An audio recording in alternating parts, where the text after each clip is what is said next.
We back at it again, getting it clicking like Dorothy's Heels. And speaking of getting clicking it like Dorothy's Heels, I'm gonna need y'all to click that like, subscribe, and notification buttons. You already know how we do. Today for our reaction / review, we got a classic bit coming up, a classic set from none other than the one and only William Burr, also known as Bill Burr, Boston's finest. You know what I'm saying? All right, so let's just get into the review, and after that, let's get into reaction, and then I'm gonna explain the review afterwards. You know what I'm saying? Why I love this bit so much, because he does something called setting the trap, and I'm gonna break down what that means. You know what I'm talking about? So let's just first and foremost just get it popping, get into it, and get it clicking like Dorothy's Heels. You know? All right, here we go. Ha.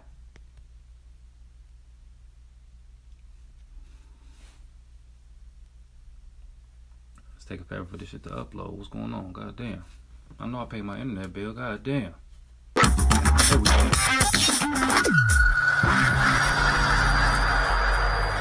It's nice to be back here down in the South, man. I had a real weird experience last time I came down here. I was in Nashville, right? Sort of an awkward Down social south. situation, right? I'm sitting at this bar. There's this white dude sitting like 2 stools away. I don't know him. He doesn't know me. And that Terrell Owens story was in like sports news. So I try to make conversation. I'm like, man, look at this guy. This guy just signed a $40 million contract. He's already bitching, man. How much money do you need to make? And the dude looks at me. He's like, you know what I say? And then he looked over his shoulder, which I now know is the telltale sign that the N-word is coming. And it's coming hard. For sure. Oh yeah, it's not going to be pronounced with the A, it's going to be with the R, and he hit the R, he like stuck the landing. There was like a dismount, Klan members high-fiving in the background, like doing the wave. Just out of nowhere, so now immediately I'm looking over my shoulder like, dude, what the hell are you doing? You know what I mean? I'm waiting for like this hail of black fists to come raining down on top of me. I hate when people do stuff like that. That dude made me part of like a potential ass kicking that I had nothing to do with. You don't do shit like that. He just had that word, hot potato, just threw it in my lap. Like, trying to pass it down to the next white dude. I hate when people do that, man. You know, it's like, dude, feel me out first. Ask some questions. Do you like to fish? Have you ever fucked your sister? Right? I start rattling off answers, then you go old school. Yo. You give me a pamphlet, you tell me about your militia. You just dive into it. That dude was one of the angriest people I ever met.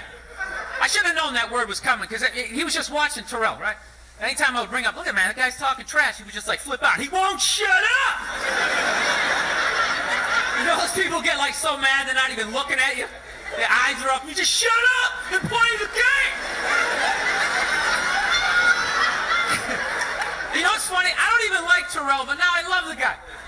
Because every time I see him talking trash, I know this idiot in Nashville is just losing his mind, like kicking over his kitchen TV. Shut the fuck up!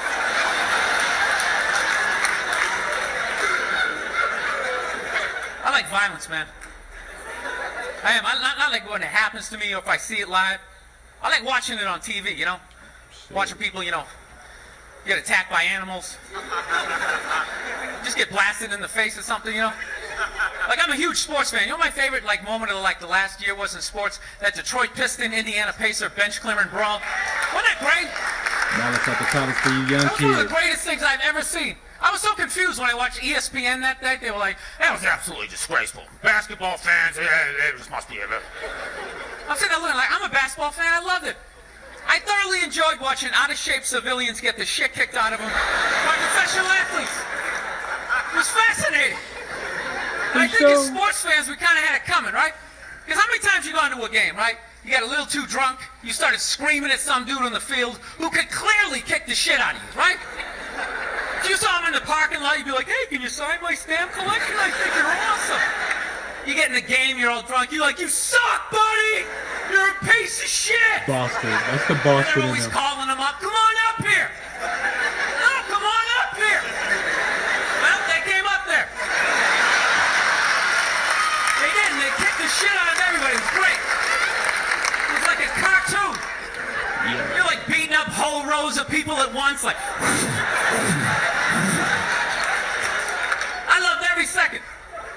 love how Ron Artest punched the wrong guy. Wasn't that great? He taught that dude a valuable lesson in life.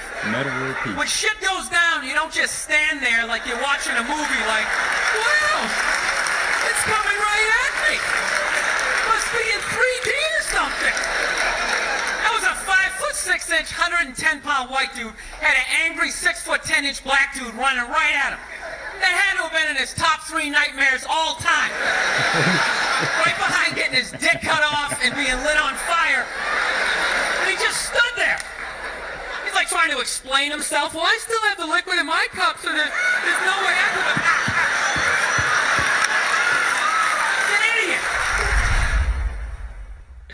Woo! Yo, okay, so a couple things to break down right there. For one, they was in Nashville, so they was down south. So you know what I mean, like it was basically in the area of the person that he was talking about. But they was at, I don't know, you know, Shaq put it on. It was one of Shaq's thing, and I think the crowd was predominantly African American. You know what I'm saying? So the most genius thing that Bird did with this was, you know, anytime a comedian, especially one with a thick Boston accent like his, comes out and it says the N-word, like, you know what I'm saying, even just the term N-word to a majority black crowd, people are gonna get on edge, right? You know what I'm saying? So, but he's setting it up. That's a good thing. That's what's so genius about this. And people like Bill Burr, Louis C.K. is really good at it. One of the greatest of all time, who is Patrice O'Neal.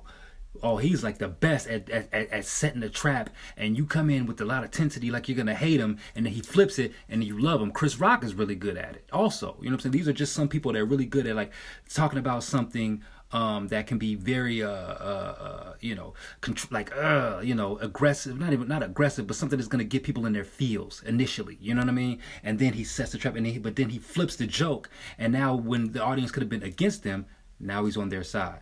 You see? So that was very, very dope about it. That's the best thing that I like about that. And Burr is definitely, you know, a fearless comedian. He's somebody who does it, and you know, and continues to do it. Okay, so that's why I like that one. You know what I'm saying? But yeah, the hot potato line, that was crazy. Like, oh, it's playing like it's hot potato, and you know, stuff like that. But that's setting the trap. That's something that, you know, it takes years to master. First of all, okay, years to master it.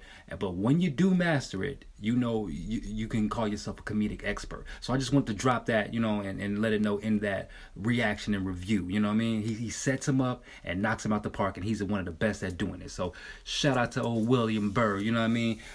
You know, like I said, like, subscribe once again, notifications. You know what I mean? And until the next time we get it clicking like Dorothy's heels. You feels me? We out.